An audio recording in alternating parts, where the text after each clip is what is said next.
Dictation start now. Keeping in view the aforesaid principle, the language employed in the notification has to be appreciated. Benefit of deferment of tax is granted under certain terms and conditions.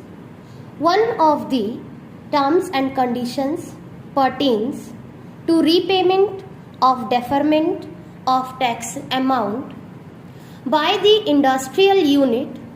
The first part of subpara 1 of para 5 stipulates that the repayment of deferred tax amount shall have to be done after the completion of eligibility period of deferment of the prescribed percentage limit of fixed capital investment whichever reaches earlier.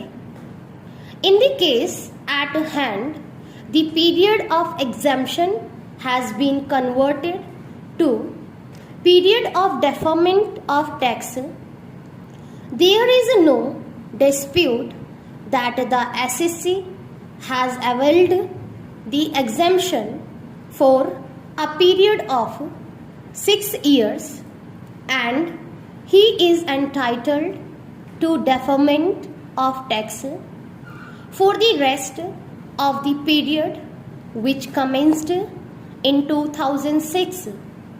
It is the next part of the said subpara which requires to be understood.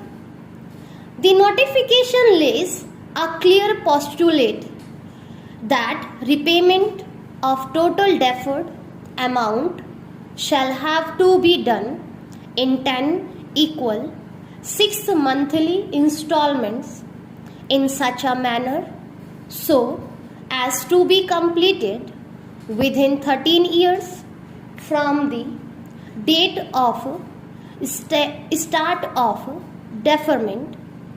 The words from the date of start of deferment have to have nexus with the policy stated in the beginning. The policy would apply if the unit has commenced between 1st September 1995 and 31st August 2000, that it has a registration certification from the prescribed authority, and that most importantly it has been given an eligibility certificate. For the said purpose, the policy would come into play only if these conditions are satisfied, and then the SSC will be allowed to have the benefit of deferment of sales tax on the sale of manufactured finished goods for a prescribed period. Therefore, the authority has been given the power to lay down the prescribed period for grant of deferment. In the beginning, the first respondent was granted exemption. The concept of examination is distinct from the concept of deferment of tax after the J-VAT Act came into force. Under the statutory provisions, there was no exemption and beneficiaries were entitled to convert to the scheme of deferment.